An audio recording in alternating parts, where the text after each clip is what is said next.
Hi, we're back, and our first guest this morning is Shirley Keller, and she has a very interesting book to tell you about this morning. Hi. Hi there. So glad you came in. Very nice to be here. Thank you. Oh, well, we're very, very glad to have artists come in here, and so we can promote them a little bit, you know. But I see that this is your book here, right? Yes. My book is called But What About the Children? Diversity is Life, a Memoir. It's the question my grandfather asked me when my mother was about to marry my African-American stepfather. And it didn't stop my mother from marrying him. But the question stayed in my mind for the rest of my growing up, getting married, having my own children, my children having children. And I started writing.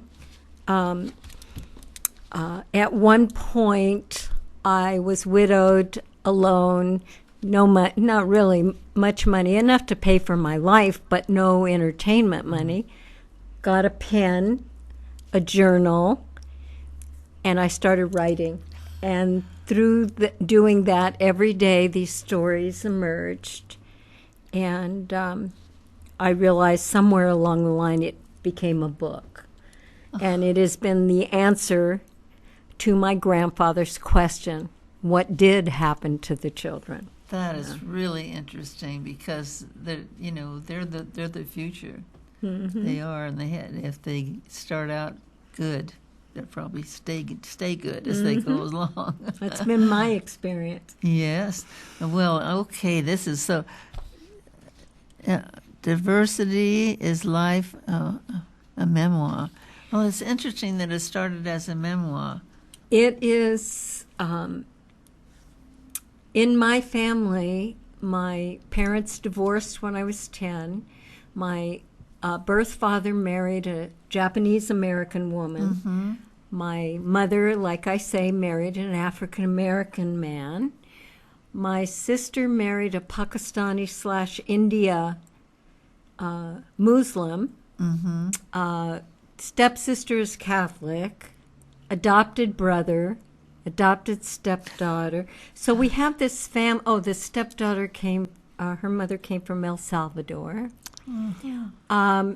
So my family has turned into, I am now related to almost every continent on this earth in some form or another. And my book reflects that. Well, tell us a little bit about what the solution to this problem is. I'm sure you came up with some ideas. Well,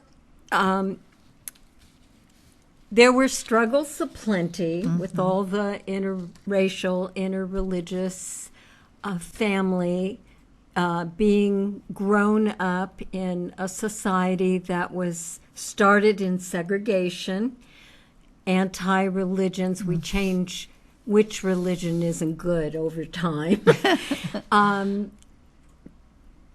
Different cultures are on the bad list for a while, etc. But our family still had to live among all of that.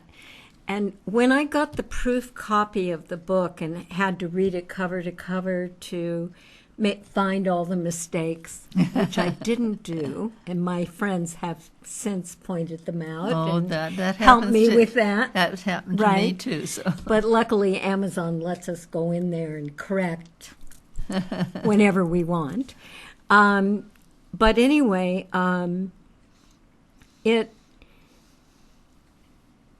the overriding message that I personally got, which surprised me because, bad things happen in our lives, and sometimes we get stuck on them, and we don't have a bigger picture. But when I finished reading this, I realized it was love that overcame all the different terrible things that happened. Absolutely. Here, there, and everywhere. And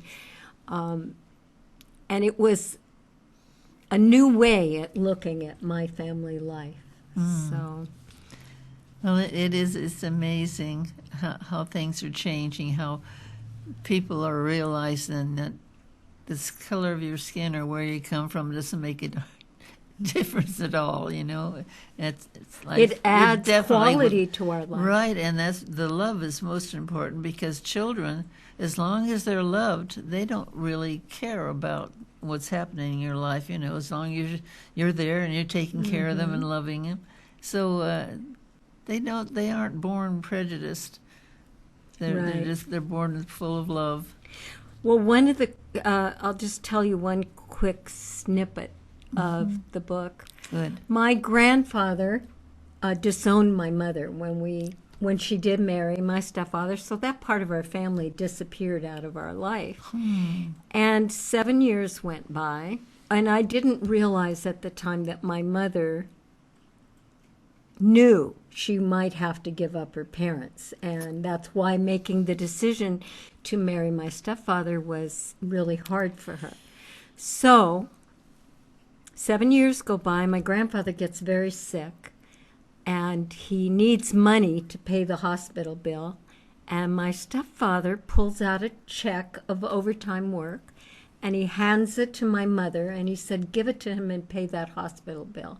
And my mother said, "No way, I'm not going to do that. He's been bigoted toward you just because of the color of your skin. I'm not giving him this money." And my stepfather said very quietly, "Mimi, racism is his problem, not mine. Give him the money. That's your father. He's our family." So we did. We went to the hospital, gave my grandfather the check. My mother drove him home. The next Saturday, he shows up at my house, hat in hand. My stepfather sees him. When he opens the door, takes both of his hands. My grandfather's trying to apologize. And my stepfather says, "Your family, you don't have to say anything. It's fine. Forget it. It's over. Done." And brings him in the house. And we get our grandfather for the last year of his life. So. Oh, that's absolutely perfect. Well, love is always what heals, and forgiveness is so important. Took me, I think for the next 20 years, I was puzzled. How did my stepdad do that? I call him Pop. How did Pop do that? Forgive him like that. I just couldn't understand it because I didn't think I could do that. And finally, I grew up enough and realized he was so right that I began to have other experiences, which are in the book, where violence or hatred appeared, and we had to deal with it. But out of it, generosity and love happened anyway. And so I began to understand why why my stepfather tried to teach us that lesson. Oh, it's wonderful that you've taken the time of your life to write this book and show the experiences that you went through. So this is really something that you would enjoy, I'm sure, especially if you're really interested in family. And most people are, even if they don't act like it all the time. But they're family, and family is love. If there's no love, then there's no family.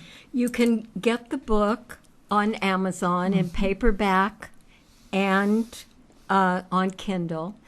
One of the things I have in the book are what I call ink quilts. Let me show you this.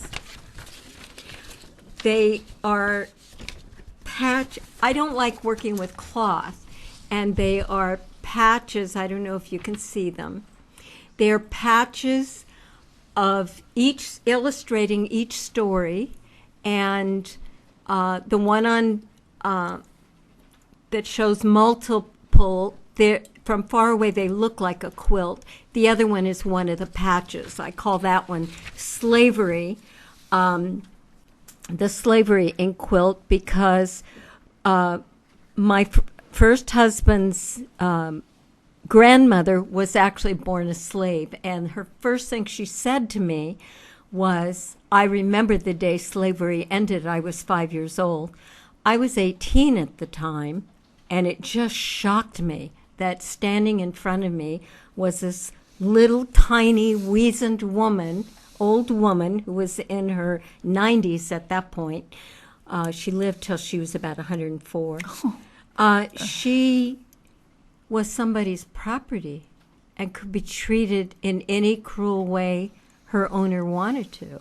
She could be sold from her mother, and so on and so forth. So we know the stories, but there was this human being in front of my 18-year-old self, and the shock and reality of it I carry with me to this day. So that's one of the stories. Oh, and my gosh. These ink quilts are in the book in black and white, and